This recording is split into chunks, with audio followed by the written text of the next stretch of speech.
ସମୟ ଦେଲେ।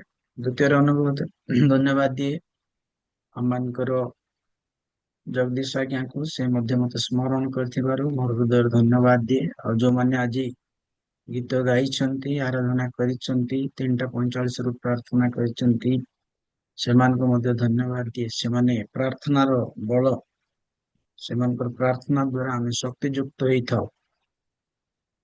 ଆଉ ଶେଷରେ ଦିଦି ବହୁତ ସୁନ୍ଦର ଗୀତ ଗାଇଲେ। Thank you very much. ଆପଣଙ୍କ ସ୍ୱର ଅତି ସୁନ୍ଦର। ପ୍ରଭୁ ଗୌରବ ପାଆନ୍ତୁ।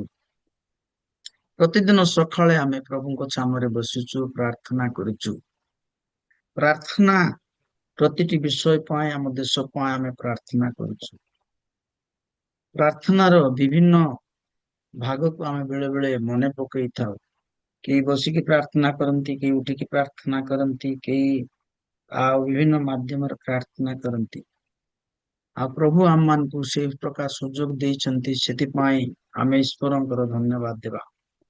ମୁଁ ଆଜିର ଅଳ୍ପ ସମୟ ଧ୍ୟାନ ପାଇଁ ଈଶ୍ୱରଙ୍କର ବାକ୍ୟରୁ ଗୋଟିଏ ଛୋଟିଆ ଅଂଶ ଆପଣମାନଙ୍କ ପାଖରେ ରଖିବାକୁ ଚାହେଁ। ମତେ କେହି ଜଣେ ପଢି ସାହାଯ୍ୟ କରନ୍ତୁ। ଗୀତ ସଂହିତା ତାର 126ର 5 ପଦ। ଗୀତ ସଂହିତା 126ର 5 ପଦ।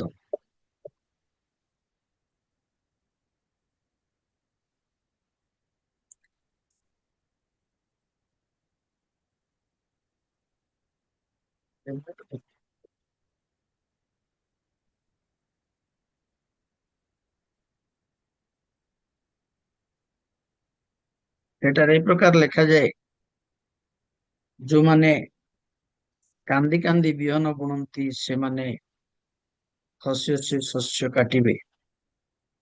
ଯୋଉମାନେ କାନ୍ଦି କାନ୍ଦି ବିହନ ବୁଣନ୍ତି, ସେମାନେ ଆନନ୍ଦ କରୁ କରୁ ଶସ୍ୟ କାଟିବେ। ଗୀତରଚକ ଏଠାରେ ସେ ଏକ ଶବ୍ଦ ବ୍ୟବହାର କରନ୍ତି। ସେ କ୍ରନ୍ଧନର ଶବ୍ଦ, କାନ୍ଦିବା କଥାକୁ କହନ୍ତି। ଆଉ ବିହନ ବୁଣିବା ସମୟରେ କଷ୍ଟ ଦୁଃଖ ଅନୁଭବ କରନ୍ତି, ପୀଡା ଆସେ ଜୀବନରେ, କିନ୍ତୁ ବିଶେଷ କରି ସେ କ୍ରନ୍ଧନ ଶବ୍ଦଟି ବ୍ୟବହାର କରନ୍ତି। ଆମମାନଙ୍କ ପ୍ରାର୍ଥନାରେ ଆଉ କ୍ରନ୍ଧନ ଯେତେବେଳେ ମିଶେ, ସେତେବେଳେ ତାହା ଶକ୍ତିଶାଳୀ ହେଇଯାଏ। ଆଉ ସଦାପ୍ରଭୁ ଆମମାନଙ୍କ କ୍ରନ୍ଧନରେ ଆଉ ସେ ରହିପାରନ୍ତି ନାହିଁ। ଆମେ ଯାହା ମାଗିଲେ ତାହା ଦିଅନ୍ତି। ଆମମାନଙ୍କର ଆଉ ଲୁହକୁ ଦେଖିଲେ ସେ ତାଙ୍କ ମନ ତରଳି ଯାଏ। ସେଥିପାଇଁ ଗୀତ ରଚକ ତାକୁ ଅନେକ ସମୟରେ ଆଉ ବିଭିନ୍ନ ସ୍ଥାନରେ ସେ ଲେଖନ୍ତି, ଆଉ ମୁଁ ଯେତେବେଳେ କ୍ରନ୍ଧନ କରେ, ମୁଁ ସଦାପ୍ରଭୁ ମୋର ରବକୁ ଶୁଣନ୍ତି।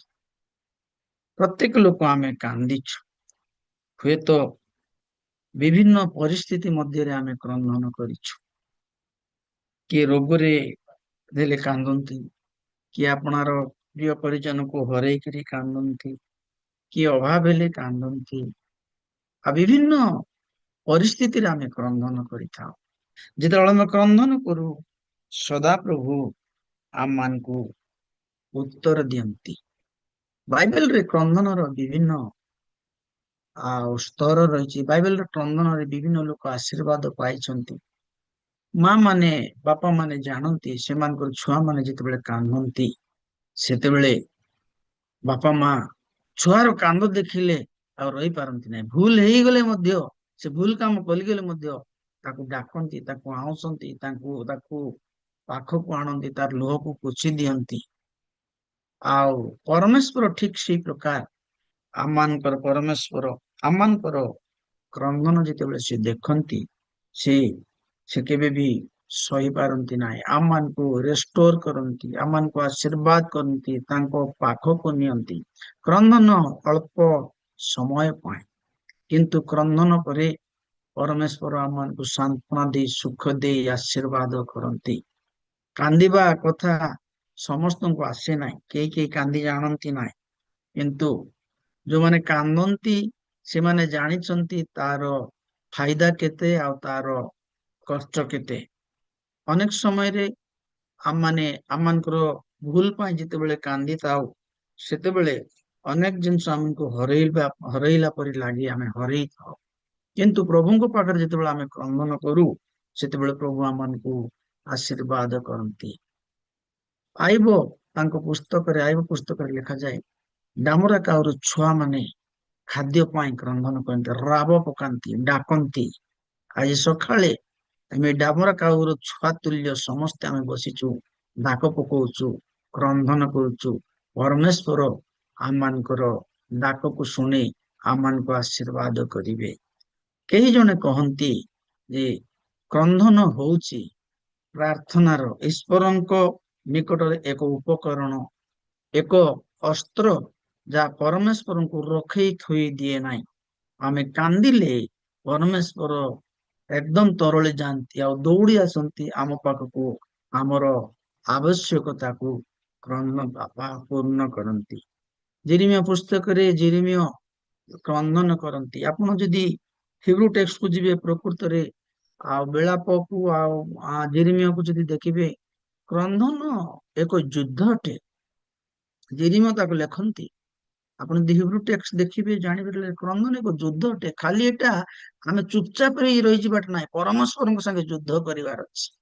ଆପଣଙ୍କ ସବୁ ଅସ୍ତ୍ର ଯେତେବେଳେ ସରିଯାଏ, ଆପଣଙ୍କର ବିନତି, ଆପଣଙ୍କର ନିବେଦନ, ଆପଣଙ୍କର ସବୁ ଜିନିଷ ସେତେବେଳେ କ୍ରନ୍ଦନ କରିକରି ଡାକ ପକେଇବେ, ପରମେଶ୍ୱର ଆପଣଙ୍କ ପ୍ରାର୍ଥନା ଶୁଣିବେ। ଆଉ ସେଥିପାଇଁ ଜିରିମିୟ ତାଙ୍କ ପୁସ୍ତକରେ ଲେଖନ୍ତି, ପରମେଶ୍ୱର ଜିରିମିୟଙ୍କୁ କହିଲେ, ତୁମ କ୍ରନ୍ଦନ ତୁମେ ବନ୍ଦ କର। ତୁମେ ଯେତେବେଳେ ତୁମ କ୍ରନ୍ଦନକୁ ବନ୍ଦ କରିବ, ଆମେ ତୁମକୁ ଆଶୀର୍ବାଦ କରିବା, ତୁମକୁ ରେଷ୍ଟୋର କରିବା। କେତେ କାଳ କାନ୍ଦିବ? ଜିରିମିୟ 31:16 ଲେଖାଯାଏ। କେହି ଜଣେ ପଢି ଦିଅନ୍ତୁ ଜିରିମିୟ 31:16। ଯେ ଜିରିମିୟ କ୍ରନ୍ଦନ କରୁଛନ୍ତି, ପରମେଶ୍ୱର ଜିରିମିୟକୁ କହୁଛନ୍ତି, ଆମେ ତୁମକୁ ରେଷ୍ଟୋର କରିବା, ପୁନଃସ୍ଥାପନ କରିବା, ତୁମ ଦେଶକୁ ଫେରେଇ ଦେବା, ତୁମେ ଯେତେବେଳେ ଆମ ନିକଟରେ କ୍ରନ୍ଦନ କରିବ। ପ୍ରିୟ ପ୍ରଭୁଙ୍କର ଲୋକମାନେ, ଆଜି ସକାଳେ ସଦାପ୍ରଭୁ ଏଇ କଥା ସଦାପ୍ରଭୁ ସଦାପ୍ରଭୁ ସଦାପ୍ରଭୁ ଏଇ ଏହି କଥା କୁହନ୍ତୁ। କହନ୍ତି, ତୁମ୍ଭ କ୍ରନ୍ଦନର ଶବ୍ଦ ଓ ତୁମ୍ଭ ଚକ୍ଷୁର ଲୋତକ ନିବୃତ୍ତ କର, କାରଣ ତୁମ୍ଭ କର୍ମର ପୁରସ୍କାର ଦତ୍ତ ହେବ। ଏହା ସଦାପ୍ରଭୁ କହନ୍ତି, ଆଉ ସେମାନେ ଶତ୍ରୁର ଦେଶରୁ ଫେରି ଆସିବେ। ଆମେନ୍। ସଦାପ୍ରଭୁ ତୁମର କ୍ରନ୍ଦନର ଶୁଣି ଅଛନ୍ତି, ତୁମ ଶତ୍ରୁ ଦେଶରୁ ଫେରି ଆସିବେ। ତୁମେ ଆସିବ। ତୁମକୁ ଶତ୍ରୁ ଘେରିଛି, ତୁମେ ବାବିଲରେ ଅଛ, ତୁମ ପାଖରେ ସ୍ୱାଧୀନ ନାହିଁ। କିନ୍ତୁ ଯେତେବେଳେ କ୍ରନ୍ଦନର ଲୁହ ଯେତେବେଳେ ପଡିଯାଏ, ପରମେଶ୍ୱର ସେତେବେଳେ ତରଳି ଯାଆନ୍ତି। ଶତ୍ରୁକୁ ମଧ୍ୟ ଆପଣଙ୍କ ସପକ୍ଷରେ କଥା କହିବେ। ଶତ୍ରୁ ଆପଣଙ୍କର ବିପକ୍ଷ ହେଇପାରେ, କିନ୍ତୁ ଆପଣଙ୍କ ସପକ୍ଷରେ କାର୍ଯ୍ୟ କରିବ। କ୍ରନ୍ଦନ ଗୋଟେ ଏଇ ପ୍ରକାର ଅସ୍ତ୍ର ଯେ ତାହା ପରମେଶ୍ୱରଙ୍କର ହୃଦୟକୁ ତରଳେଇ ଦିଏ। ଆଜି ମୁଁ ଅଳ୍ପ ସମୟ ଆପଣମାନଙ୍କ ମଧ୍ୟରେ କାନ୍ଦିଥିବା 3 ଜଣ ବ୍ୟକ୍ତିଙ୍କର କଥା ମୋର କହିବି। ପ୍ରଥମେ ଆମେ ଦେଖିବା ଯେଶାୟା 38:3 ଜଣେ ବ୍ୟକ୍ତିଙ୍କର କଥା ଲେଖାଯାଏ। ଆଉ ସେ ଜଣେ ରାଜା ଥିଲେ। ପଢନ୍ତୁ ଯେଶାୟା 38:3।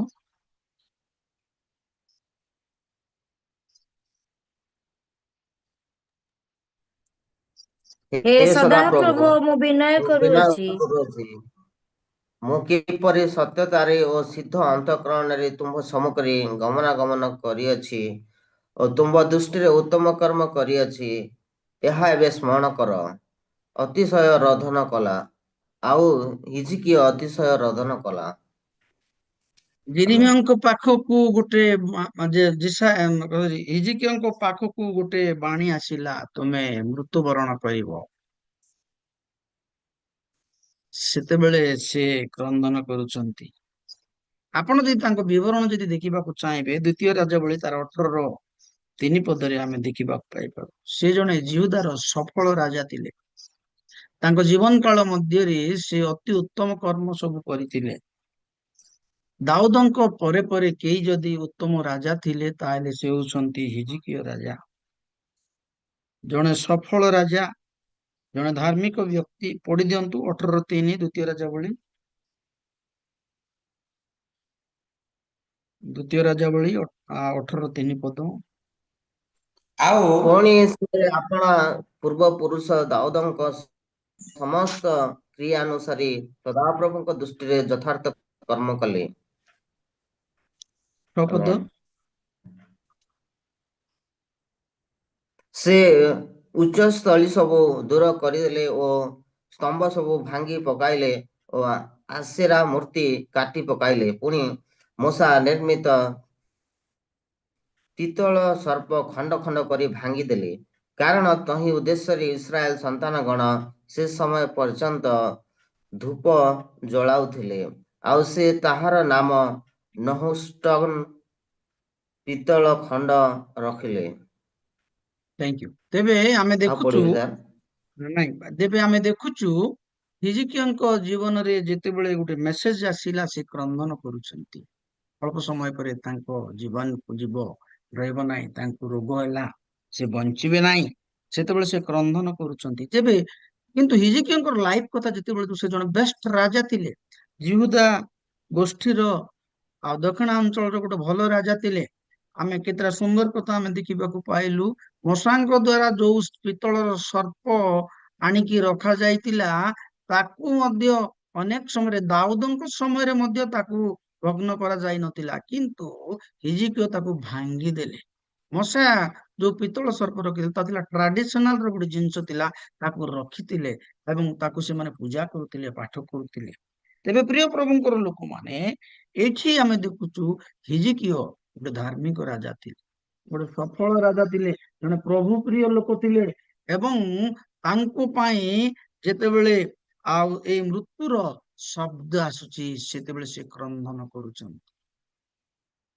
କ୍ରନ୍ଦନ ଈଶ୍ୱରଙ୍କ ହୃଦୟକୁ ତରଳେଇବାର, ଈଶ୍ୱର ମନକୁ ଜିଣିବାର ଏକ ଉପକରଣ, ଏକ ଅସ୍ତ୍ର ଅଟେ। ହିଜିକିୟଙ୍କ ଜୀବନରେ ଦେଖୁଛୁ ସେ ସଫଳ ମଧ୍ୟ ପ୍ରାପ୍ତ ହେଇଥିଲେ। ଗୀତ ସଂହିତା ତାର 34-39 ଲେଖା ହେଇଛି, ଧାର୍ମିକ ଲୋକମାନଙ୍କ ପାଇଁ ଅନେକ ବିପଦ ରହିଛି, କିନ୍ତୁ ପ୍ରଭୁ ସେମାନଙ୍କୁ ସେ ଉଦ୍ଧାର କରିବେ। ଆମେ ଜାଣୁ ଅନେକ ସମୟରେ ଆମେ ଯେତେବେଳେ ଧର୍ମ ଜୀବନ ଯାପନ କାଟୁ, ଆମେ ଉତ୍ତମ ଜୀବନ କାଟୁ, ସେତେବେଳେ ଆମେ ଜାଣୁ ଯେ ଆମକୁ କିଛି ବିପଦ ଆସିବ ନାହିଁ, ମୁଁ ପ୍ରଭୁ ପ୍ରିୟ ଲୋକ, ମତେ ପ୍ରଭୁ ସମସ୍ତ ଜାଗାରେ ଉଦ୍ଧାର କରିବେ, ମତେ ପ୍ରଭୁ ରକ୍ଷା କରିବେ। କିନ୍ତୁ ପ୍ରତ୍ୟେକ ଧାର୍ମିକ ଲୋକମାନଙ୍କ ପାଇଁ ବିପଦ ଅଛି। ଏ ଜଗତ ମନ୍ଦେ ଅଟେ, ପ୍ରତି ପାଦରେ ଆମେ ଗଲା ବେଳକୁ ବିପଦ ଅଛି, ଆଗରେ ବିପଦ ଅଛି, ପଛରେ ବିପଦ ଅଛି, ଶୈତାନର କାର୍ଯ୍ୟ ପ୍ରତି ସମୟରେ ରହିଛି। ଆମକୁ ସେଥିପାଇଁ ପ୍ରାର୍ଥନା କରିବାକୁ ପଡିବ, ସେଥିପାଇଁ ଲୁହ ଝରେଇବାକୁ ପଡିବ। ଯଦି ବା ହିଜିକିୟ ଜଣେ ପ୍ରତିଷ୍ଠିତ ବ୍ୟକ୍ତି ଥିଲେ, ଜଣେ ସଫଳ ପ୍ରାପ୍ତ ବ୍ୟକ୍ତି ଥିଲେ, ଜଣେ ଉତ୍ତମ ରାଜା ଥିଲେ, ଜିହୁଦା ଗୋଷ୍ଠୀରୁ ଆସିଥିବା ଜଣେ ରାଜା ଥିଲେ, ଆଉ ସେ ଦକ୍ଷିଣାଞ୍ଚଳର ଜଣେ ଉତ୍ତମ ରାଜା ଥିଲେ ଅନେକ ରାଜା ମଧ୍ୟରୁ, ଦାଉଦଙ୍କ ପରେ ପରେ ହିଜିକିୟ ଥିଲେ, ତଥାପି ତାଙ୍କ ଜୀବନ ପାଇଁ ଏକ ବିପଦ ଅଛି। ଏ ବିପଦରୁ ଉଦ୍ଧାର ପାଇବା ପାଇଁ ସେ ପରମେଶ୍ୱରଙ୍କ ନିକଟକୁ ଗଲେ। ଲେଖାଯାଏ ସେ କ୍ରନ୍ଦନ କଲେ। ଆପଣଙ୍କର କ୍ରନ୍ଦନ ପରମେଶ୍ୱର ଯେତେବେଳେ ଶୁଣନ୍ତି, ସେତେବେଳେ ତାଙ୍କ ହୃଦୟ ତରଳିଯାଏ। ଆପଣଙ୍କର ମନ ଯଦି, ଆପଣ ପରମେଶ୍ୱରଙ୍କର ମନକୁ ଯେତେବେଳେ କିଣିବାକୁ ଚାହିଁବେ, ସେତେବେଳେ ଆପଣଙ୍କୁ କ୍ରନ୍ଦନ କରିବାକୁ ପଡିବ। ପ୍ରିୟ ପ୍ରଭୁଙ୍କର ଲୋକମାନେ, ହିଜିକିୟ ଗଲେ, କାନ୍ଥ ଆଡେ ମୁଣ୍ଡ ରଖିଲେ ଏବଂ ସେ କାହାକୁ ଦେଖିଲେ ନାହିଁ, ଆପଣାର ଲୁହ ଈଶ୍ୱରଙ୍କ ନିକଟରେ ପକେଇଲେ, ଆଉ ସେ ପ୍ରାର୍ଥନା କରୁଛନ୍ତି, ପ୍ରଭୁ ମୁଁ କି ଉତ୍ତମ କାମ କରିନାହିଁ? ମୋର କାମକୁ ତୁମେ ଦେଖ, ମୋର ରେକର୍ଡକୁ ତୁମେ ଦେଖ, ମୋର କାର୍ଯ୍ୟକଳାପକୁ ତୁମେ ଦେଖ, ମୋର ଶାସନକୁ ତୁମେ ଦେଖ, ମୋ ପୂର୍ବରୁ ଅନେକ ରାଜା ମାନେ ହେଇଥିଲେ, ସେମାନଙ୍କର ରେକର୍ଡକୁ ଦେଖ, ଆଉ ତୁମେ ମୋର ରେକର୍ଡକୁ ଦେଖ। ହୁଏତ ମୁଁ ନମ୍ର ଭାବରେ କହୁଛି, କୌଣସି ଗୁଣରେ ମୁଁ ଖରାପ କାମ କରିନାହିଁ, କିନ୍ତୁ ମତେ ବିପଦ କାହିଁକି? ଧାର୍ମିକ ପ୍ରତି ଅନେକ ବିପଦ ଅଛି। ଆପଣ ଯେତେ ଉତ୍ତମ କାମ କରିବେ, ଶୈତାନର ଦୃଷ୍ଟି ସେତେ ଅଧିକ ପଡିବ। କିନ୍ତୁ ଆପଣ ଯେତେ ଡେଡିକେଟ ହେବେ, କ୍ରନ୍ଦନ କରିବେ, ପରମେଶ୍ୱର ତାଙ୍କର ହୃଦୟ, ଆପଣଙ୍କ ବାପାର ହୃଦୟ, ସେ ସବୁ ଭୁଲିଯିବେ ଆପଣଙ୍କର ବିଷୟରେ।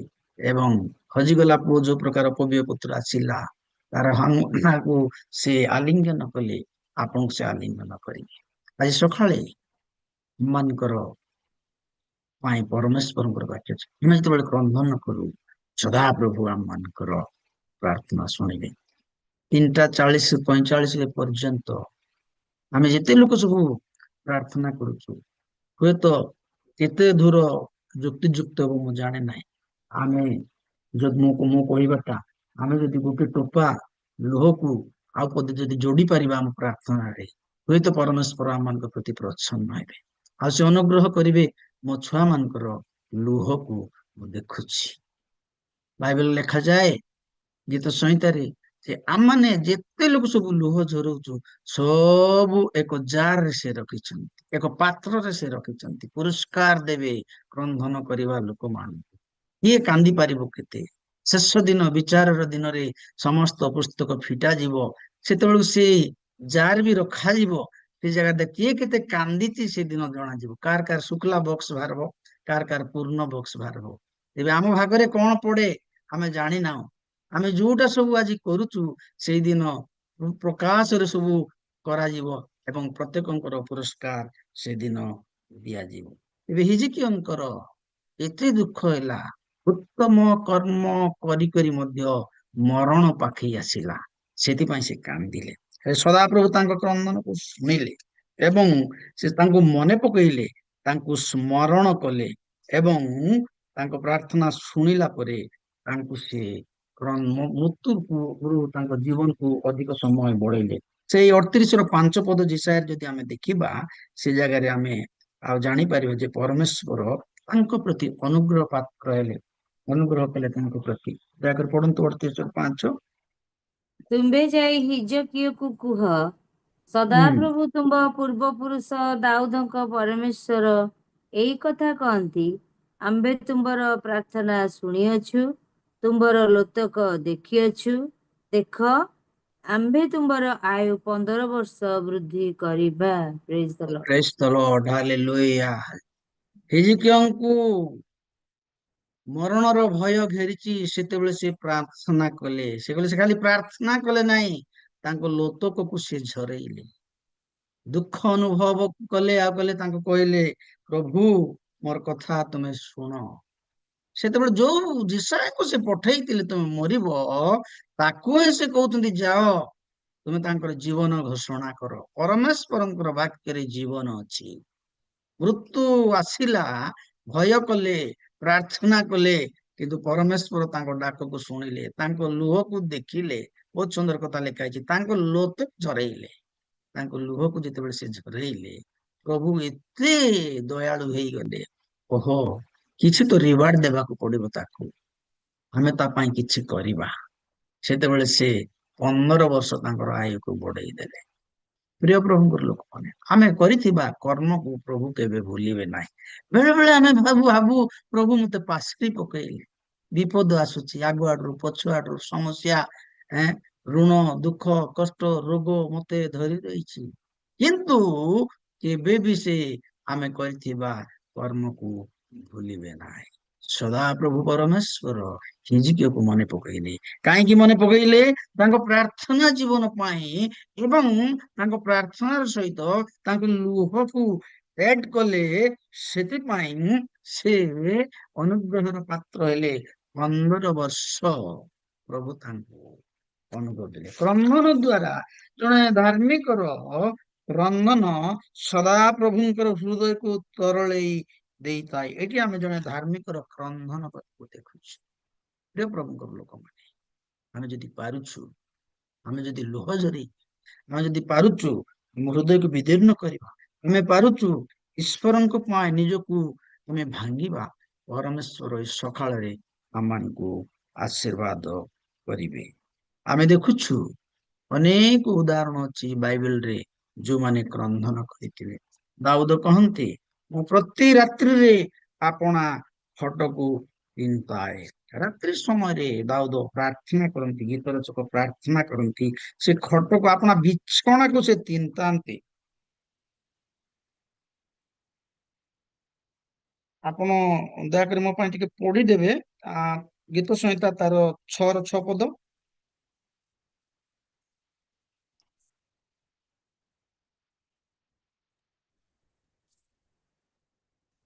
ଗୀତ ସଂହିତା 6 ପଦ କେହି ଜଣେ ପଢନ୍ତୁ।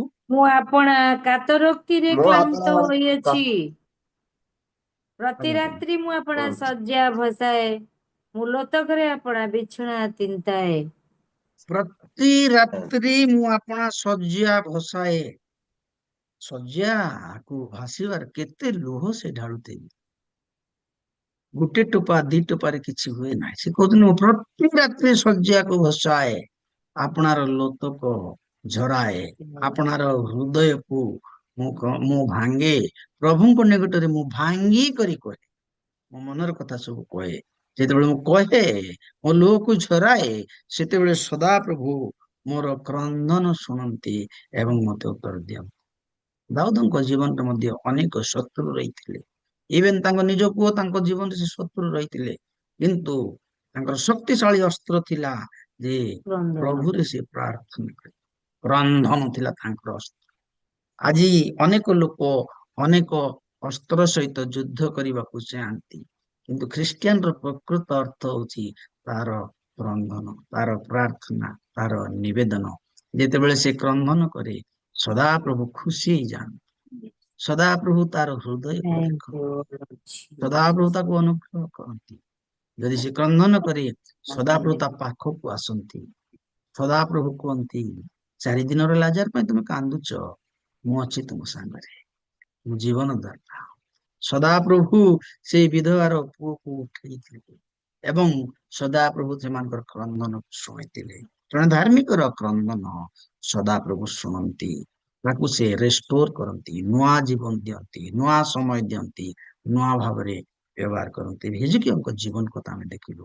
ସେଠି ଥିବା ଜଣେ ରାଜା ଥିଲେ, ମହାନ ବ୍ୟକ୍ତି ଥିଲେ, କିନ୍ତୁ ତାଙ୍କର ଗୋଟେ କ୍ରନ୍ଦନର ହୃଦୟ ଥିଲା, ତାଙ୍କର ପ୍ରାର୍ଥନାର ହୃଦୟ ଥିଲା। ଲୋକ ଆଉ ଯେତେବେଳେ ତାଙ୍କୁ ପ୍ରଭୁ ଆଶୀର୍ବାଦ କରନ୍ତି, ଆଉ ଲୋକ ଭୁଲି ଯାଆନ୍ତି, ଲୋକ ପାଖରେ ପକାନ୍ତି ପ୍ରଭୁକୁ। ସେଥିପାଇଁ ଗୀତରଚକ କହନ୍ତି, ଧନ ବଢିଲେ ତହିଁରେ ମନ ନ ଦିଅ।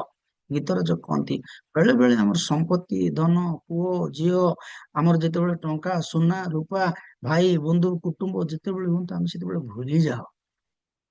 କିନ୍ତୁ ହିଜକିୟା ସବୁ ପାଇ ମଧ୍ୟ ସେ ପ୍ରଭୁଙ୍କୁ ଭୁଲି କହିଲେ। କ୍ରନ୍ଦନର ଆତ୍ମା ଥିଲା, କ୍ରନ୍ଦନର ଗୁଣ ଥିଲା। ପରମେଶ୍ୱରଙ୍କ ସଙ୍ଗେ ପ୍ରତି ରାତ୍ରି କନେକ୍ଟ ରହୁଥିଲେ, ପ୍ରତି ସକାଳେ ସେ କନେକ୍ଟ ରହୁଥିଲେ। ଆମେ ହିଜକିୟାଙ୍କର ଜୀବନ କଥା ଦେଖିଲୁ। ଏତେ ବଡ ଲୋକ ଥିଲେ, କିନ୍ତୁ ସେ ପ୍ରଭୁଙ୍କୁ ଭୁଲି ନଥିଲେ। ତାଙ୍କର କ୍ରନ୍ଦନ ତାଙ୍କ ସାଙ୍ଗରେ ରହିଥିଲା। ପରମେଶ୍ୱର ଶୁଣି ପ୍ରସନ୍ନ ହେଇ ତାଙ୍କୁ 15 ବର୍ଷ ଅଧିକ ଜୀବନ ଦେଲେ। ଦ୍ୱିତୀୟ କଥା, ଜଣେ ଦୁଃଖିନୀ ସ୍ତ୍ରୀର କଥା ଦେଖିବା, ଯିଏ କାନ୍ଦିକି ଆପଣା ପୁତ୍ରକୁ, ଆପଣା ଜୀବନକୁ ରକ୍ଷା ପାଇଥିଲେ। ଆମେ ଜେନେସିସ୍ ତାର ଆଦି ପୁସ୍ତକ 21-16 ଆମେ ଦେଖିବା। ସେଠି ହାଗାରଙ୍କର କଥା ଲେଖାଯାଏ, ଟିକେ ପଢନ୍ତୁ। ଆଦି ପୁସ୍ତକ 21-16।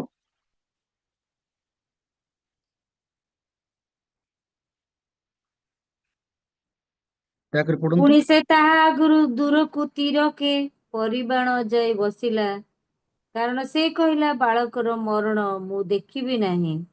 ପୁଣି ସେ ତା ଆଗରେ ବସି ଉଚ୍ଚ ସ୍ୱରରେ ରୋଦନ କଲା। ଏଠି ଏକ ସୁନ୍ଦର କାହାଣୀ କଥା ଆମେ ଦେଖୁଛୁ, ଗୋଟେ ଜୀବନ୍ତ ସତ୍ୟ କଥା। ଅବ୍ରାହ୍ମଙ୍କର ଦାସୀ ସ୍ତ୍ରୀ ହାଗାରଙ୍କର କଥା। ଏ ହାଗାର ଆଉ ଅବ୍ରାହ୍ମଙ୍କର ଅତି ନିକଟତର ଥିଲେ ଏବଂ ତାଙ୍କ ସ୍ତ୍ରୀଙ୍କର ମଧ୍ୟ ଅତି ନିକଟତର ଥିଲେ।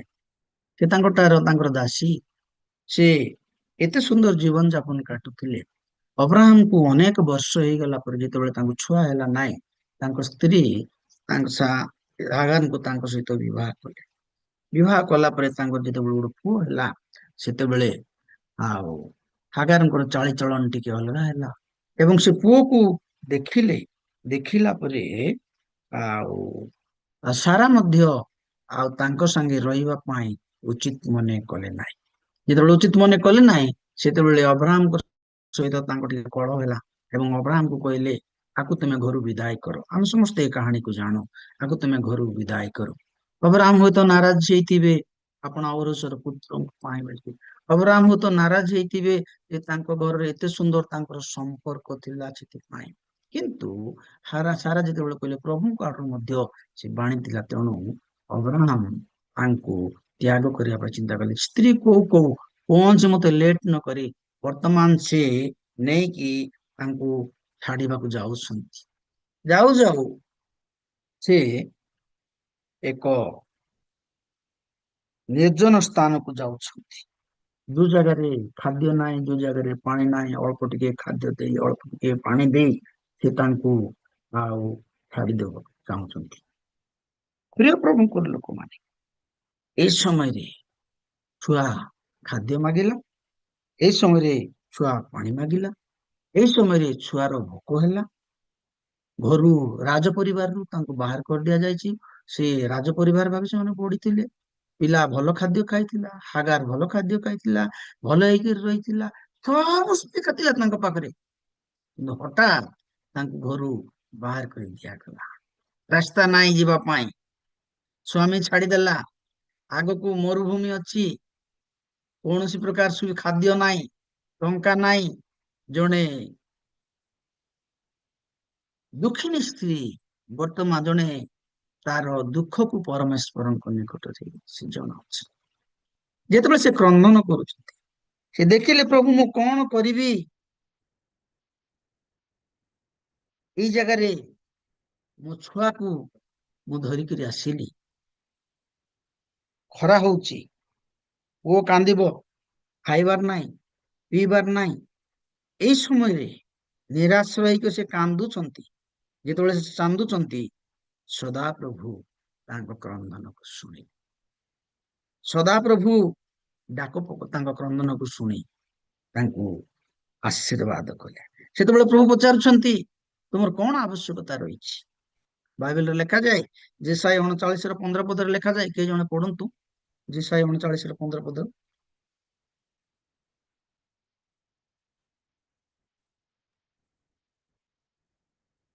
ଦୟାକରି ପଢନ୍ତୁ। ମୁଁ କଣ କରିବି, ସେ ତ ମତେ କହିଅଛନ୍ତି, ମଧ୍ୟ ଆପେ ତାହା ସାଧନ କରିଅଛନ୍ତି। ପୁଣି ଆପଣ ପ୍ରାଣର ତିକ୍ତତା ଆଜ୍ଞା ସକାଶୁ ଆପଣାର ସବୁ ବର୍ଷ ଯାକ ଧୀରେ ଧୀରେ ଗମନ କରିବି। 49, ଯେଶାୟା 49:15,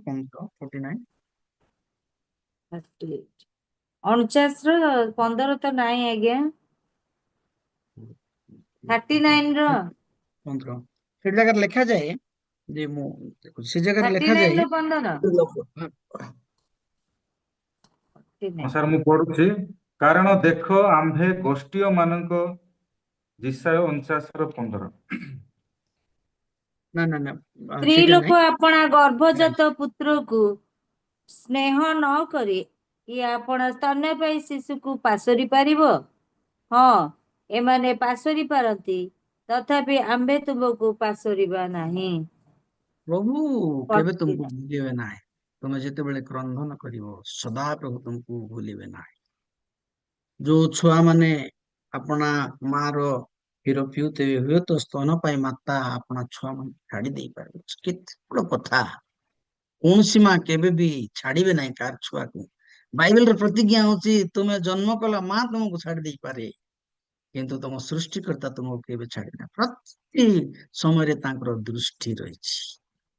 ସ୍ୱାମୀ ଛାଡିଦେଲେ ଏଇ ଜାଗାରେ, ସଉତୁଣୀ ଛାଡିଦେଲେ ଏଇ ଜାଗାରେ, ସେ ଜାଗା ଅଛନ୍ତି, ଭାଇ ନାହିଁ, ବନ୍ଧୁ ନାହିଁ, ଜ୍ଞାତି ନାହିଁ, କୁଟୁମ୍ବ କେହି ନାହିଁ। ହାଗାର ଯେତେବେଳେ ଅଛନ୍ତି, ପରମେଶ୍ୱର ତାଙ୍କୁ ପଚାରୁଛନ୍ତି, କଣ ହେଲା ମା, ତୋର କଣ ଦରକାର, କଣ ଦେଖିବ, କଣ କରିବ? ସେ କହୁଛି, ଝିଅ, ଗୋଟେ ସୁନ୍ଦର ସମ୍ବେଦନଶୀଳ ଗୋଟେ ସୁନ୍ଦର ପ୍ରଶ୍ନ ସେ କରୁଛନ୍ତି ଯେ ପ୍ରଭୁ ତାଙ୍କ ଆବଶ୍ୟକତାକୁ ଯୋଗାଉଛନ୍ତି।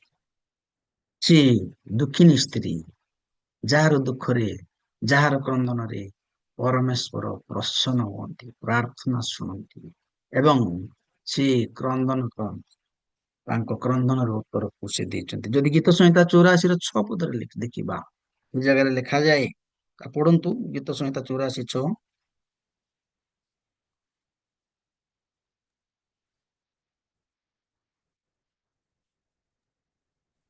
ତୁମର ଲୋକମାନେ ଯେପରି ସେମାନେ ତୁମ୍ଭ ଠାରେ କ୍ରନ୍ଦନ ଆନନ୍ଦ ଉପତ୍ୟକାରେ କରିବେ, ଗମନ ଏଥିପାଇଁ କରୁ କରୁ କେଉଁଠି ଆମ୍ଭମାନଙ୍କୁ ଆଜ୍ଞା ସଜୀବ କରିବ ନାହିଁ।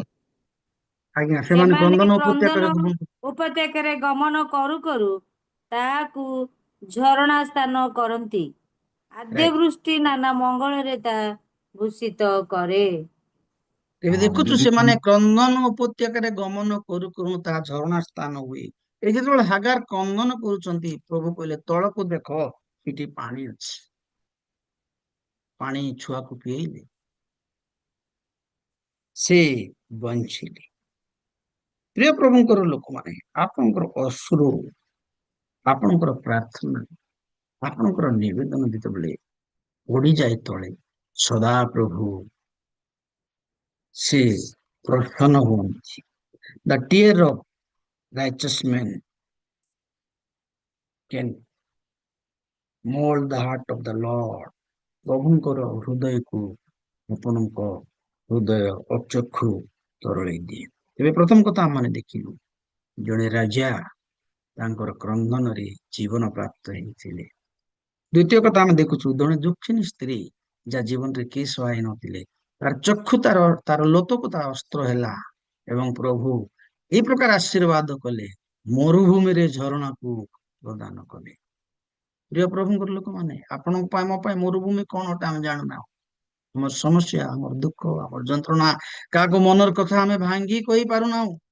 ଆମ ମରୁଭୂମିରେ ପ୍ରଭୁ ଝରଣା କରିବାକୁ ଚାହାନ୍ତି, ଯେତେବେଳେ ଆମେ ଆମର ଲୁହକୁ ପକେଇବା। କେବେ ଗଛ ହୁଏ ନାହିଁ, କେବେ ପାଣି ମିଳେ ନାହିଁ, କେବେ କୌଣସି ଆଉ ସେ ଜାଗାରେ ଭଲ ଜିନିଷ ପାଇବା ନାହିଁ, କିନ୍ତୁ ସେଇ ଜାଗାରେ ପରମେଶ୍ୱର ଆଶ୍ଚର୍ଯ୍ୟ କର୍ମ କରିବେ। ଆପଣ ଯଦି ଦେଖିବେ, ପ୍ରକୃତରେ ଜାଣିବେ, ଯଦି ଆପଣ ମିଡିଲ ଇଷ୍ଟକୁ ଯିବେ, ଦେଖିବେ ସେଟା ଖାଲି ମରୁଭୂମି ଜାଗା, କିନ୍ତୁ ଆଜି ଏତେ ସୁନ୍ଦର ସେ ଜାଗା। ଏଇ ଜାଗା କଥା ପରମେଶ୍ୱର ଇସ୍ମାଏଲଙ୍କ ପାଇଁ ଆଉ ଏଇ ଜାଗାକୁ ସେ ପ୍ରମିସ କରିଥିଲେ। ଆପଣ ଦେଖିବେ, ଆଉ ଏଇ ଦୁବାଇ ବୋଲନ୍ତୁ କି ଅନ୍ୟ ଅନ୍ୟ ଯୋଉ ମିଡିଲ ଇଷ୍ଟ ଜାଗାରେ ଅଛନ୍ତି, ଏତେ ସୁନ୍ଦର ଜାଗା, ସେ ଜାଗା, ସେମାନଙ୍କର ଘର ଦ୍ୱାର, ସେମାନଙ୍କର ବିଷୟ ସ୍ୱର୍ଗ ପରି ଲାଗିଛି। ମତେ ଜଣେ କହୁଥିଲେ ଏଇଟା ଏକା ସ୍ୱର୍ଗ। ଏ ମରୁଭୂମିକୁ ପ୍ରଭୁ ଏକ ଝରଣା ସ୍ଥାନ କରିছে। ପ୍ରିୟ ପ୍ରଭୁଙ୍କର ଲୋକମାନେ, ଆଜିର ସକାଳରେ ଈଶ୍ୱରଙ୍କର ବାକ୍ୟ ମାନ କହେ, ଆମମାନଙ୍କର ଲୁହ ଆଜିକାଲି ଶୁଣୁଥିଲେ ହାଇଡ୍ରୋଜେନ ବମ୍ ଠାରୁ ମଧ୍ୟ ଶକ୍ତିଶାଳୀ। ଆମମାନଙ୍କର ଲୁହ ଅସ୍ପ ଠାରୁ ମଧ୍ୟ ଶକ୍ତିଶାଳୀ, ରଥ ଠାରୁ ମଧ୍ୟ ଶକ୍ତିଶାଳୀ। ଆମମାନଙ୍କର ଲୁହ ଆପଣଙ୍କର 100 କୋଟି ଲୋକ ଠାରୁ ମଧ୍ୟ ଶକ୍ତିଶାଳୀ। ଯାହା ହାଇଡ୍ରୋଜେନ ବମ୍ କରିନପାରେ, ତାହା ଲୁହ ସଫଳ କରିପାରେ। ସଦାପ୍ରଭୁ ଯେତେବେଳେ ଆଖିର ଲୁହକୁ ଦେଖନ୍ତି, ସେ ସମ୍ଭାଳି ରହିପାରନ୍ତି ନାହିଁ। ହାଗାରଙ୍କ ଜୀବନରେ କେହି ନଥିଲେ। ଆମେ ଅବ୍ରାହମକୁ ଅତ୍ୟନ୍ତ ଧାର୍ମିକ ଲୋକ ବୋଲି ଆଜି ମଧ୍ୟ ବିବେଚନା କରୁ, ଆମମାନଙ୍କର ଧାର୍ମିକ ପିତା, କିନ୍ତୁ ତାଙ୍କ କଥା ଯେତେବେଳେ ଦେଖୁଛୁ, ବେଳେ ବେଳେ ଏଇ ଘଟଣାକୁ ଦେଖିଲେ ଦୁଃଖ ଲାଗେ। ଜଗତରେ ଅନେକ ଧାର୍ମିକ ଲୋକ ଅଛନ୍ତି, ଧାର୍ମିକ ବୋଲାଉଥିବା ଲୋକ ଅଛନ୍ତି, ଦୟାର ହୃଦୟ ସେମାନଙ୍କ ପାଖରେ ନାହିଁ। ଦେଶ ଭୂଷା ଧନ ସମ୍ପତ୍ତି ସବୁ କିଛି ଥାଏ, କିନ୍ତୁ ହୃଦୟ ନାହିଁ, ପରମେଶ୍ୱରଙ୍କର ଭୟ ଭକ୍ତି ନାହିଁ। ତେବେ ଏଇ ଜଗତରେ ଯେତେବେଳେ ଆମେ ନିର୍ଭର କରୁ ଏ ଜଗତ ଉପରେ, ସେତେବେଳେ ଏଇ ଜଗତ ଆମମାନଙ୍କୁ ସୁଖ ଦେଇପାରେ ନାହିଁ, ଶାନ୍ତି ଦେଇପାରେ ନାହିଁ, ଆନନ୍ଦ ଦେଇପାରେ ନାହିଁ, ସାନ୍ତ୍ୱନା ଦେଇପାରେ ନାହିଁ। ଗୀତରେ ଲେଖାଯାଏ, ଏଇ ଜଗତ ଦେବ ନାହିଁ ତ ସୁଖ ଶାନ୍ତି କିଛି ତ।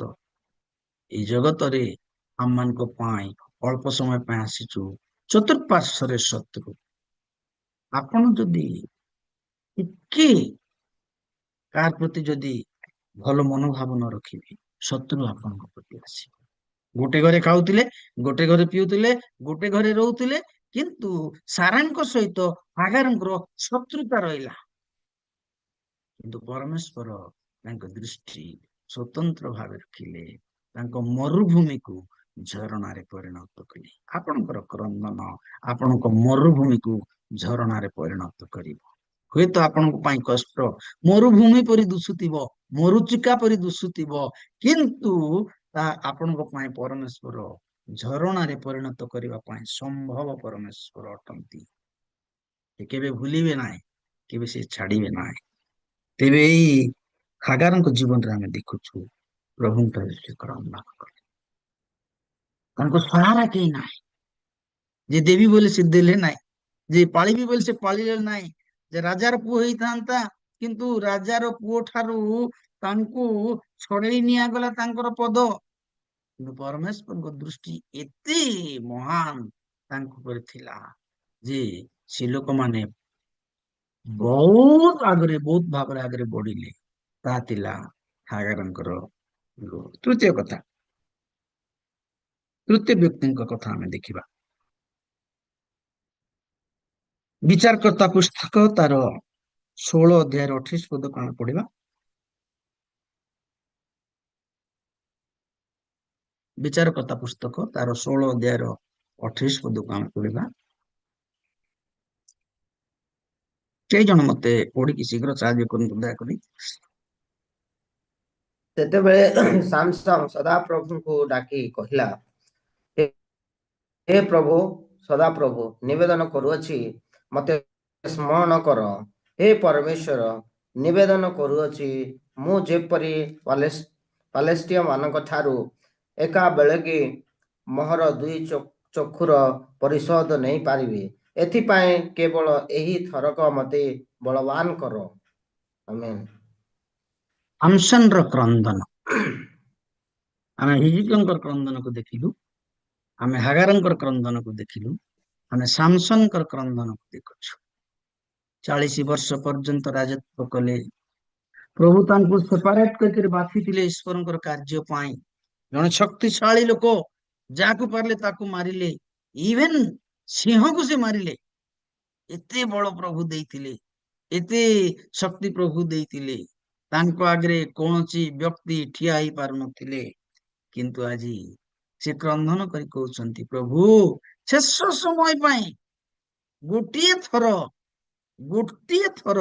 ମତେ ସୁଯୋଗ ଦିଅ। ମୋର ଲୁହକୁ ତୁମେ ଦେଖ, ଏ ଗୋଟେ ଥର ସୁଯୋଗ ଦିଅ, ମୁଁ ମୋ ଶତ୍ରୁ ମାନଙ୍କୁ ପରିଶୋଧ ନେବି। କାଲି ମୁଁ ଭିଡିଓରେ ଦେଖୁଥିଲି ଯେ ଆଜି ବିହାରର ଇଲେକ୍ସନ ଅଛି। କିଛି ରାଜନୈତିକ ଲୋକମାନେ କହୁଥିଲେ, ଗୋଟେ ଥର ମତେ ସୁଯୋଗ ଦିଅନ୍ତୁ, ଏଇ ଗୋଟେ ଥର କଣ କରିବି ତୁମେ ଦେଖିବ, ତୁମ ପାଇଁ ଏଇଟା କରିବି ସେଇଟା କରିବି, ଗୋଟେ ଥର ମତେ ସୁଯୋଗ ଦିଅନ୍ତୁ। ସାମସନଙ୍କର ଶେଷ କଥା ହଉଛି, ଗୋଟେ ଥର ତୁମେ ମତେ ସୁଯୋଗ ଦିଅ। ପ୍ରଭୁ ତାଙ୍କୁ ମନୋନୀତ କରିଥିଲେ, ତାଙ୍କର ଆହ୍ୱାନକୁ ସେ ହରେଇଲେ। ଆଉ ଯୋଉ ସମୟରେ ସାମସନ ଥିଲେ, ସେଇ ସମୟରେ ପଲେଷ୍ଟିୟ ମାନେ ସାମସନକୁ ଅତି ଭୟ କରୁଥିଲେ। ତାଙ୍କର ଏତେ ବଳ, ଏତେ ଶକ୍ତି, ସମସ୍ତଙ୍କୁ ଡମିନେଟ କରିକି ରଖିଥିଲେ। ସେଥିପାଇଁ ତାକୁ ସେମାନେ ମାରିବା ପାଇଁ ଚେଷ୍ଟା କରୁଥିଲେ। ଆମେ ଜାଣୁ ତାର ସମସ୍ତ ଅଭିଷେକକୁ ହରେଇଲେ। ବିଚାରକର୍ତ୍ତା 13ର 5 ପଦକୁ ଯେତେବେଳେ ଆମେ ଦେଖିବା, ସାମସନଙ୍କର କଥା ସେ ଜାଗାରେ ଲେଖାଯାଇଛି। ଦୟାକରି ପଢନ୍ତୁ। ବିଚାରକର୍ତ୍ତା 13ର 5 ପଦରେ ସାମସନ ଜଣେ କାରଣ ଦେଖ, ତୁମ୍ଭେ ଗର୍ଭବତୀ ହୋଇ ପୁତ୍ର ପ୍ରସବ କରିବ, ଆଉ ତାହାର ମସ୍ତକରେ କ୍ଷୁର ଲାଗିବ ନାହିଁ, ଯେହେତୁ ସେ ବାଳକ ଗର୍ଭାବଧି ପରମେଶ୍ୱରଙ୍କ ଉଦ୍ଦେଶ୍ୟରେ ନାଶରୀୟ ହେବ, ଓ ସେ ପଲେଷ୍ଟିୟ ମାନଙ୍କ ହସ୍ତରୁ ଇସ୍ରାଏଲକୁ ଉଦ୍ଧାର କରିବାକୁ ଆରମ୍ଭ କରିବ। ସାମସନଙ୍କର ଲାଇଫ କଥା ଯେତେବେଳେ ଦେଖୁଛୁ, ପ୍ରଭୁ ମାଗିଥିବା ଏକ ପୁତ୍ର ଅଟନ୍ତି, ପ୍ରଭୁ ଦେଇଥିବା ଏକ ଧନ ଅଟନ୍ତି। ସେଥିପାଇଁ ତାଙ୍କ ମା ବାପା ତାଙ୍କୁ ଅଲଗା କରି ରଖିଥିଲେ। ସେ ଜାଗାରେ ନାସରିତ ବୋଲି ଲେଖା ହେଇଛି। ତାର ଅର୍ଥ କଣ? ତାର ଅର୍ଥ ହଉଛି ଯେ ଜଣେ ନାସରିତୀୟ ବ୍ୟକ୍ତି 4ଟା କାମ କରିପାରିବେ ନାହିଁ। ମନେ 4ଟା କାମ ସେ କରିପାରିବେ ନାହିଁ। ପ୍ରଥମ କଥା, ଯୋଉମାନଙ୍କୁ ପୃଥକୀକୃତ ଲୋକମାନେ ଅଶୁଚି ହେଇପାରିବେ ନାହିଁ, କୌଣସି ପ୍ରକାର ଅଶୁଚି କାମ କରିପାରିବେ ନାହିଁ।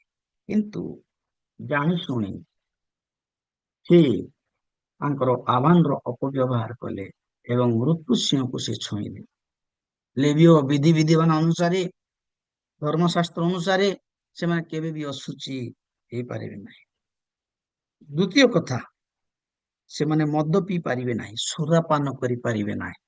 ଜଣେ ନାସରିତୀୟ ବ୍ୟକ୍ତି ସେପାରେଟ ହେଇଗଲା, ପ୍ରଭୁଙ୍କ ପାଇଁ ଅଲଗା ହେଇଗଲା ବୋଲେ ସେ ଖାଲି ଆଉ ଅଶୁଚି ହେବ ସେ କଥା ନାହିଁ, ସେ ମଧ୍ୟ ମଦ୍ୟପାନରୁ ଅଲଗା ରହିବ। ତୃତୀୟ କଥା, ସେ ତାର ମୁଣ୍ଡରେ ଖେର ଲଗେଇବ ନାହିଁ। ତାର ମୁଣ୍ଡରେ ଆଜିକାଲି ବ୍ଲେଡ ହେଇଗଲାଣି, ମୁଁ ଛୋଟ ଥିଲା ବେଳକୁ ଗୋଟେ ଲୁହାର କାତି ଗୋଟେ ଘଷିକରି ଆମମାନଙ୍କୁ ସେ ମୁଣ୍ଡ ଲଣ୍ଡା କରୁଥିଲେ ସେତେବେଳେ। ଏବେ ତ ବହୁତ ଜିନିଷ ଡେଭଲପ ହେଇଗଲାଣି, ହେଲେ ମୁଣ୍ଡରେ କ୍ଷୀର ଲାଗିବ ନାହିଁ। ନାସରିତ ରହିବେ, ସେମାନେ ଲମ୍ବା ଚୁଟି କାଟିବେ, ସେମାନଙ୍କ ରୂପ ବର୍ଣ୍ଣକୁ ଲୋକ ଦେଖି ଜାଣିବେ ଏ ନାସରୀତି ଲୋକ ବୀର ଲୋକ, ପବିତ୍ର ଲୋକ, ଆ ପାଖରେ ସ୍ୱତନ୍ତ୍ର ଗୁଣ ରହିଛି। ସେ ଅଶୁଚି ହେଇପାରିବ ନାହିଁ। 2 ନମ୍ବର କଥା ହଉଛି ସେ ମଦ୍ୟପାନ କରିପାରିବ ନାହିଁ।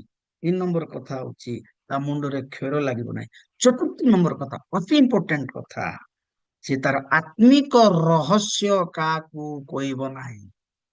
ସଦାପ୍ରଭୁ ତା ସାଙ୍ଗେ ଯୋଉ କଥାବାର୍ତ୍ତା କରୁଛନ୍ତି ସେ କାହାକୁ ଜଣେଇବ ନାହିଁ। ଯଦି ସଦାପ୍ରଭୁ କହିଲେ ତୁ କହ ବୋଲି ସେ କହିବେ, ନହେଲେ ସେ କହିବ ନାହିଁ। ଆଜିକାଲି ତ ଆମେ କେତେ ଦର୍ଶନ ଦେଖୁଛୁ, ପ୍ରଭୁ ନ କହିଲେ ବି କହି ପକେଇ ଥାଉଛୁ। କିନ୍ତୁ ଜଣେ ନାସରୀତୀୟ, ଜଣେ ସେପାରେଟ ଲୋକ, ସିଏ ଈଶ୍ୱର ନ କହିଲେ କହିବ ନାହିଁ। ପ୍ରଭୁ ଯଦି କହିବେ ଯାଅ କୁହ, ତାହେଲେ କହିବେ। ଏଇ 4ଟା ଅଭିଷେକ କଥା ଆଉ ଲେବିୟ ଆଉ ଗୋଷ୍ଠୀର କଥା ଲେଖାଯାଏ। ଏଇ 4ଟା ଅଭିଷେକ କଥା ଇସ୍ରାଏଲ ଲୋକମାନଙ୍କ କଥା ଲେଖାଯାଏ। ଏଇଟା ତାଙ୍କ ପାଖରେ ଥିବାର ଥିଲା, ମଧ୍ୟ ଥିଲା। ପ୍ରଭୁ ଦେଇଥିଲେ, ଆଶୀର୍ବାଦ କରିଥିଲେ, ସମସ୍ତ ବରଦାନରେ ଭୂଷିତ କରିଥିଲେ। ହେଲେ ଧୀରେ ଧୀରେ ପ୍ରଭୁ ସବୁ ଦେଲା ପରେ ସେ ଭୁଲିଗଲେ। ଗୀତ ସଂହିତା 106 12-13 ପଦରେ ଲେଖାଯାଏ, ସେମାନେ ତାଙ୍କର କର୍ମ ସକଳ ଶୀଘ୍ର ପାସରି ଗଲେ, ବେଶୀ ସମୟ ରହିଲା ନାହିଁ। ପ୍ରଭୁ ଦେଇଥିବା କର୍ମକୁ ସେମାନେ ପାସରି ଗଲେ। ସାମସନ ମଧ୍ୟ ତାଙ୍କ କର୍ମକୁ ପାସରି ଗଲେ, ତାଙ୍କ ଆହ୍ୱାନକୁ ପାସରି ଗଲେ। ତାଙ୍କୁ ଭୁଲ ବାଟରେ ଲୋକମାନେ କଢେଇ ନେଲେ। ଭଲ ପରାମର୍ଶଦାତା ତାଙ୍କ ପାଖରେ ନଥିଲେ ବୋଧେ ପରି ଲାଗେ ବେଳେ ବେଳେ। ଆପଣଙ୍କ ପାଖରେ ଯଦି ଭଲ ପରାମର୍ଶଦାତା ରହନ୍ତି ନାହିଁ, ତେବେ ଆପଣ ଭୁଲ ବାଟରେ ଯିବାର ବହୁତ ଆଉ ଚାନ୍ସ ରହିଥାଏ। ପଢନ୍ତୁ ସେଇ 12-13 ପଦରେ, ଆଉ ଗୀତ ସଂହିତା 106 12-13 ପଦରେ ଲେଖାଯାଏ, ସେମାନେ ତାଙ୍କର କର୍ମ ସକଳ ଶୀଘ୍ର ପାସରି ଗଲେ। ସେତେବେଳେ ସେମାନେ ତାଙ୍କ ବାକ୍ୟରେ ବିଶ୍ୱାସ କଲେ, ସେମାନେ ତାଙ୍କର ପ୍ରଶଂସା ଗାନ କଲେ, ସେମାନେ ତାଙ୍କର କର୍ମ ସକଳ ଶୀଘ୍ର ପାସରି ଗଲେ, ସେମାନେ ତାଙ୍କ ମନ୍ତ୍ରଣାର ଅପେକ୍ଷା କଲେ ନାହିଁ। ତାଙ୍କର ମନ୍ତ୍ରଣାର ଅପେକ୍ଷା କଲେ ନାହିଁ, ସଦାପ୍ରଭୁଙ୍କର କାଉନସିଲକୁ ସେମାନେ ଅପେକ୍ଷା କଲେ ନାହିଁ, ଶୀଘ୍ର ପାସରି ଗଲେ। ଧନ ତ ଦେଲେ ପ୍ରଭୁ, ସମ୍ପତ୍ତି ଦେଲେ ପ୍ରଭୁ, ବଳ ଦେଲେ ପ୍ରଭୁ, ଜ୍ଞାନ ଦେଲେ ପ୍ରଭୁ, ସିଂହକୁ ମାରିଲ, ଆଉ ତୁମେ ନହେବା କାମ କଲ, ବିଲୁଆ ଗୁଡାକ ଧରିକରି 300ଟା ବିଲୁଆକୁ ଲାଞ୍ଜରେ ନିଆଁ ଲଗେଇଦେଲ, ଏତେ ଏତେ ବଡ କାମ କଲ, ଅସମ୍ଭବ କଥାକୁ ସମ୍ଭବ କଲ। କିନ୍ତୁ ତୁମେ ଦେଇଥିବା ବରଦାନକୁ, ଦେଇଥିବା ଆହ୍ୱାନକୁ ତୁମେ ରଖିପାରିଲ ନାହିଁ। ଆଶ୍ଚର୍ଯ୍ୟ ଲାଗିଯାଏ ଆଜ୍ଞା, ଏ ବିଲୁଆ ଗୁଡାକୁ ଆଣି କେମିତି ସେ ଧରିଲେ, ଲାଞ୍ଜକୁ ବାନ୍ଧିଲେ ଏବଂ ନିଆଁ ଲଗେଇଲେ। ଗୋଟେ ବିଲୁଆକୁ ଧରନ୍ତୁ, ଆଜିକାଲି ତ ଆପଣ ଦେଖିବେ କୋଉଠି ପାଇବେ, ବିଲକୁଲ ପାଇପାରିବେ ନାହିଁ। 300ଟା ବିଲୁଆକୁ ସେ ଆଣିକରି ନିଆଁକୁ ଲାଞ୍ଜ ଲଗେଇଲେ। କେତେ କୌଶଳୀ ଲୋକ। ମାଛ ଧରାଳି ଏକା ମାଛ ଧରନ୍ତି। ଆମେ ଯେତେବେଳେ ମାଛ ଧରିବାକୁ ଯାଉ, ଆମ ହାତରୁ ଆମର ଭାଷାରେ ଫିସଲି ଯାଏ ବୋଲିକରି କହିବେ, ତା ଖସି କରି ପଳେଇ ଯାଉଛି। କୁଶଳୀ କାରିଗର ସବୁ ଈଶ୍ୱରଙ୍କ ଠାରୁ ବରଦାନ ପାଇଥିବା ଲୋକମାନେ କୁଶଳୀ ଅଟନ୍ତି। ସେମାନେ ଜାଣନ୍ତି କଣ କରିବା। ସେଥିପାଇଁ ବାଇବେଲରେ ଲେଖାଯାଏ, ସଦାପ୍ରଭୁ ମୋର ହସ୍ତର ଅଙ୍ଗୁଳିକୁ ଯୁଦ୍ଧ ଶିଖାନ୍ତି। ପ୍ରଭୁ ଯେତେବେଳେ ଯୁଦ୍ଧ ଶିଖାନ୍ତି, ସେତେବେଳେ ହାରିବାର ଚାନ୍ସ ନାହିଁ। ଖଣ୍ଡା କାତି ଦରକାର ନାହିଁ ସେତେବେଳକୁ। ଆପଣଙ୍କର ବଡ ବଡ ଏଇ ଗନ୍ ଗୁଡାକ ଦରକାର ନାହିଁ। ଏ ଛୋଟ ଛୋଟ ପଥରରେ ଗୋଲିଆତକୁ ବଦ୍ଧ କରିପାରିବେ। ଅସ୍ତ୍ର ହଉଛି ସେଇଟା। ପ୍ରିୟ ପ୍ରଭୁଙ୍କର ଲୋକମାନେ, ଏତେ ବରଦାନ ଥାଇକରି ମଧ୍ୟ ସେ ପାଶରି ପକେଇଲେ। ଶକ୍ତିଶାଳୀ, ଯାହାକୁ ଦେଖିଲେ ତାକୁ ବାଡେଇଲେ, ବିଲୁଆ ମାନଙ୍କୁ ଧରି ଆଣିଲେ, ସିଂହକୁ ବାଡେଇଲେ, ବଧ କଲେ। ଏତେ ଶକ୍ତିଶାଳୀ ହେଇକି ମଧ୍ୟ ସେ ତାଙ୍କ ନିଜସ୍ୱ ଆହ୍ୱାନ କରେଇଲେ। 2 ଜଣଙ୍କର କଥା ମନେ ପଡେ ଏଠି। ଏଇ ବ୍ୟକ୍ତି ସିଂହକୁ ମାରିକରି ଅଶୁଚି ହେଇଗଲେ, ଆଉ ସିଂହ ସାଙ୍ଗେ ଯୁଦ୍ଧ କରି ଦାଉଦ ସିଂହକୁ ମାରିକରି ଜୀବନ ପ୍ରାପ୍ତ ହେଲେ। ଦାଉଦ ସିଂହକୁ ମାରି କହୁଛନ୍ତି, ଏ ଗୋଲିଆତ କିଏ? ଏ ଅଶୁଚି ଲୋକ କିଏ? ମୁଁ ଭାଲୁକୁ ତାର ମୁଖକୁ ଚିରି, ସିଂହକୁ ବଦ୍ଧ କରେ, ମୁଁ ମେଷ ମାନଙ୍କୁ ମୁଁ ରକ୍ଷା କରେ। ଉଭୟଙ୍କ ମଧ୍ୟରେ ପୃଥକ ରହିଛି। ପ୍ରିୟ ପ୍ରଭୁଙ୍କର ଲୋକମାନେ, ଏତେ ବଡ ପାୱାରଫୁଲ ଲୋକ ଶେଷରେ ବଳହୀନ ହେଇ ପଡିଲେ। ପ୍ରଭୁ ଗୋଟିଏ ଶକ୍ତି ଦିଅ। ତାଙ୍କର 4ଟା ଗୁଣ କଥା ମୁଁ କହିଲି, ଆଉ ଥରେ କହିଦିଏ ଯେ ସେ ମଲା ସିଂହକୁ ଛୁଇଁଲେ, ନମ୍ବର ୱାନ୍। ଦ୍ଵିତୀୟ କଥା ହଉଛି ସେ ଆଉ ତାଙ୍କର ସେ ସୁରାପାନ କଲେ। ତୃତୀୟ କଥା ହଉଛି ସେ ତାଙ୍କର କ୍ଷୀର ଲାଗିବା କଥା ସେ ଲଗେଇଲେ। ଏବଂ ଚତୁର୍ଥ କଥା ହଉଛି ସବୁ ଆତ୍ମିକ ରହସ୍ୟକୁ ଦଳିଲାକୁ କହିଦେଲେ। ଭୁଲ ଲୋକମାନଙ୍କ ସାଙ୍ଗରେ ଜଏଣ୍ଟ ହେଲେ ସେ, ଏ ପଲଷ୍ଟୀୟ ଲୋକମାନଙ୍କ ସାଙ୍ଗରେ ବାଦ ବିବାଦ କଲେ ଏବଂ ସେ ସ୍ତ୍ରୀକୁ ବିବାହ କଲେ। ଏବଂ ଯେତେବେଳେ ସେ ତାହା କଲେ ସେତେବେଳେ ଗୋଟିଏ ଦିନ, 2 ଦିନ, 3 ଦିନ ହୁଏତ ତାଙ୍କ ପାଇଁ ବୋଲି ସହଜ ଥିଲା, କିନ୍ତୁ ଯେଉଁ ସ୍ତ୍ରୀକୁ ବିବାହ କଲେ ତାକୁ ସେମାନେ ଅସ୍ତ୍ର କରିକି ଧରିଲେ ଏବଂ ସ୍ତ୍ରୀର କଥାରେ ପଡିଗଲେ। ଯେତେବେଳେ ସେ ପଡିଗଲେ ସବୁ ସତ୍ୟ ତାକୁ ସେ କହିଦେଲେ। ଆତ୍ମିକ ରହସ୍ୟ କହିବେ ନାହିଁ କାହାକୁ। ଯଦି ଆତ୍ମିକ ରହସ୍ୟ କହିବେ ଆପଣଙ୍କର ଅଭିଷେକ ଆପଣଙ୍କ ଠାରୁ ଚାଲିଯିବ। ତାକୁ ଲୋକ ଅପବ୍ୟବହାର କରିବେ ଆପଣଙ୍କର ଆତ୍ମିକ ରହସ୍ୟରେ। ଆପଣ ସେତେବେଳେ ବଳହୀନ ହେବେ, ଅନ୍ଧ ହେଇଯିବେ। ଏଠି ଲେଖାଯାଏ ଯେ ଯେତେବେଳେ ତାଙ୍କୁ ଘୋର ନିଦ୍ରା ହେଇଥିଲା, ତାଙ୍କୁ କ୍ଷର କରିଦେଲେ, ସେତେବେଳେ ତାଙ୍କୁ କ୍ଷର କରିଦେଲା ବେଳକୁ ତାଙ୍କର ସବୁ ବଳ ଶକ୍ତି ସରିଗଲା। ତାଙ୍କୁ ଅନ୍ଧ ହେଇଗଲେ, ତାଙ୍କ ଆଖିକୁ ଉପାଡ଼ି ଦେଲେ ସେମାନେ, ସେ ଅନ୍ଧ ହେଇଗଲେ, ଶକ୍ତିହୀନ ହେଇଗଲେ। ଶତ୍ରୁ ତାଙ୍କୁ ଏଇ ପ୍ରକାର ଭାବେ ବ୍ୟବହାର କଲା, ପାଖରେ ଶକ୍ତି ନାହିଁ। ଶେଷ ବେଳକୁ କୋଉଠି ସେ ଅଛନ୍ତି? ସେତେବେଳକୁ ଶତ୍ରୁ ମାନଙ୍କ ପାଖରେ କଚଡା ଜାଗାରେ, ଏକ ଭୁଲ ସ୍ଥାନରେ, ଏଇ ମନ୍ଦିରରେ ତାଙ୍କୁ ରଖାଯାଇଛି।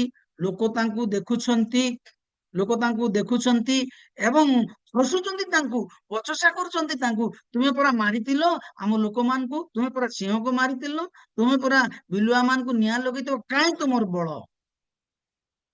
ସେ କହିଲେ, ପ୍ରଭୁ ଶେଷ ଥର ପାଇଁ, ଗୋଟିଏ ଥର ପାଇଁ ମତେ ସୁଯୋଗ ଦିଆଯାଉ। କାନ୍ଦିଲେ। ସାମସନଙ୍କର କାନ୍ଦ ପ୍ରଭୁ ଯେତେବେଳେ ଦେଖିଲେ, ଏତେ କାନ୍ଦୁଛନ୍ତି, ବନ୍ଦା ହେଇଛନ୍ତି, ପ୍ରଭୁଙ୍କର ହୃଦୟ ତରଳିଗଲା। ଓହୋ, ମୋ ଛୁଆକୁ ମୋ ସେବା ପାଇଁ ମୁଁ ଅଲଗା କରିଥିଲି। ଓହୋ, ମୋ ରକ୍ତରେ ମୁଁ କିଣେଇଥିଲି। ଓହୋ, ମୁଁ ତାକୁ ବାଛିଥିଲି ସ୍ୱତନ୍ତ୍ର କାମ ପାଇଁ। ଆଜି ସେ ଦୁଃଖରେ ଅଛି। କାନ୍ଦକୁ ପ୍ରଭୁ ଶୁଣିଲେ। ଯେତେବେଳେ ତା କାନ୍ଦକୁ ପ୍ରଭୁ ଶୁଣିଲେ, ଆଜ୍ଞା, ପ୍ରଭୁ ତାଙ୍କ ପ୍ରତି ଅନୁଗ୍ରହ ପ୍ରଦାନ କହିଲେ, ଏତେ ବଳ ତାଙ୍କୁ ଦେଲେ, ଏତେ ବଳ ତାଙ୍କୁ ଦେଲେ। ଲେଖାଯାଏ ତାଙ୍କର ଜୀବନ ସମୟରେ ଯେତିକି ଲୋକକୁ ମାରିଲେ ନାହିଁ, ତାଙ୍କ ମରଣ ସମୟରେ ତାଠାରୁ ଅଧିକ ଲୋକ ମରିଲେ। ଦିଟା ଖମ୍ବରେ ବାନ୍ଧିଛନ୍ତି, ଉପାଡ଼ି ଆଣିକରି ଯେତେ ଲୋକ ବସିଥିଲେ ସମସ୍ତେ ପଡି ସେଠି ମରିଲେ। ଆପଣଙ୍କର ଭୁଲକୁ ଆପଣ ଯେତେବେଳେ ସ୍ୱୀକାର କରିବେ, ମୋର ଭୁଲକୁ ମୁଁ ଯେତେବେଳେ ସ୍ୱୀକାର କରିବୁ, ପ୍ରଭୁ ଆମେ ପତିତ ହେଲେ ମଧ୍ୟ ଆମମାନଙ୍କୁ ପୁନର୍ଜୀବିତ କରିବେ, ନୂଆ ଭାବେ ବଳ ଦେବେ। ବେଳେ ବେଳେ ଆମେ ଭାବୁ ମୁଁ ଭୁଲ କରିଛି, ମୋ ପାଖରେ ନାହିଁ, ପାପ କରିଛି, ମୁଁ କିଛି କରିପାରିବି ନାହିଁ, କିନ୍ତୁ ପ୍ରଭୁ ସବୁବେଳେ ଆପଣଙ୍କ ପ୍ରତି ଅନୁଗ୍ରହର ପାତ୍ର ଅଟନ୍ତି। ଆପଣଙ୍କ ଭୁଲକୁ ଦେଖନ୍ତି ନାହିଁ, କିନ୍ତୁ ଆପଣଙ୍କର ଲୁହ, ଆପଣଙ୍କର ଅନୁତାପକୁ ପ୍ରଭୁ ସବୁବେଳେ ଦେଖନ୍ତି। ଆମେ ବେଳେ ବେଳେ ଆମର ଭୁଲକୁ ଦେଖିଥାଉ। ଯେତେ ଆମେ ଭୁଲ କରିଥିଲେ ମଧ୍ୟ ଆମେ ଯେତେବେଳେ ପ୍ରଭୁଙ୍କ ପାଖକୁ ଆସୁ, ଅନୁତାପ କରୁ, କ୍ରନ୍ଧନ କରୁ, ସେତେବେଳେ ପ୍ରଭୁ ଆମମାନଙ୍କର ପ୍ରାର୍ଥନା ଶୁଣେ, ଆମକୁ ବଳ ଦେବେ, ଶକ୍ତି ଦେବେ, ଶୈତାନକୁ ବଧ କରିବା ପାଇଁ ଆମମାନଙ୍କୁ ବଳ ଆଉ କୌଶଳ ଦେବେ। ଏବେ ସାମସନଙ୍କର ଏତେ ବଳ ପାଇଲେ ସେ ତାଙ୍କ ଜୀବନରେ, ଯାହା ହରେଇଥିଲେ ତା ସବୁ ପୁନର୍ବାର ସେ ପ୍ରାପ୍ତ ହେଲେ। ଆମେ ସେଥିପାଇଁ ଯଦି ଆଉ ଏଭ୍ରି ପୁସ୍ତକକୁ ଯଦି ଆମେ ଦେଖିବା, ତାଙ୍କ ନାମ ସେଠି ମେନସନ ହେଇଛି। ଏବେ ସାମସନ, ଅନେକ ଲୋକ କହନ୍ତି ଭୁଲ କାମ କଲେ ସେ ସ୍ୱର୍ଗକୁ ଗଲେ କି ନରକକୁ ଗଲେ କି କୁଆଡେ ଗଲେ, ବାକି ଆମେ ଯେତେବେଳେ ଏଭ୍ରି ପୁସ୍ତକ ଥିଲା, ବୀରମାନଙ୍କ ମଧ୍ୟରେ ତାଙ୍କ ନାମ ପାଇଲା। ଆମେ ଯେତେବେଳେ ଅନୁତାପ କରୁ, ପ୍ରଭୁ ତାଙ୍କ ତାଲିକାରେ ଆମ ନାମକୁ ରଖନ୍ତି, ଆମ ଭୁଲକୁ ଦେଖନ୍ତି ନାହିଁ। ପ୍ରିୟ ପ୍ରଭୁଙ୍କର ଲୋକମାନେ, ଆଜି ସକାଳେ ପ୍ରଭୁ ଆମମାନଙ୍କୁ ଅନୁଗ୍ରହ କରନ୍ତୁ। ପ୍ରଭୁ କୋଠାରେ ଆମେ ଯେତେବେଳେ କ୍ରନ୍ଧନ କରୁ, ସେମାନଙ୍କର ପ୍ରାର୍ଥନା ଶୁଣୁ। ଚତୁର୍ଥ ବ୍ୟକ୍ତିଙ୍କର କଥା ଅତି ରହସ୍ୟଜନକ କଥା। ଯୀଶୁ କାନ୍ଦିଲେ, ଯୀଶୁ ମଧ୍ୟ କାନ୍ଦିଲେ। ଏମାନେ ତ ଏମାନଙ୍କର ପାପ ପାଇଁ କାନ୍ଦିଲେ, ଏମାନେ ତ ଏମାନଙ୍କର ନିଜର ଭୁଲ ପାଇଁ କାନ୍ଦିଲେ।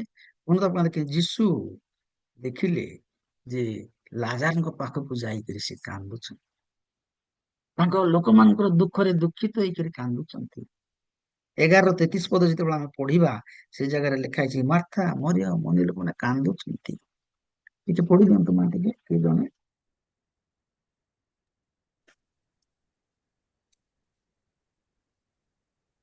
ଜନ ଲିଖିତ ସୁସମାଚାର 11:33 ପଦ।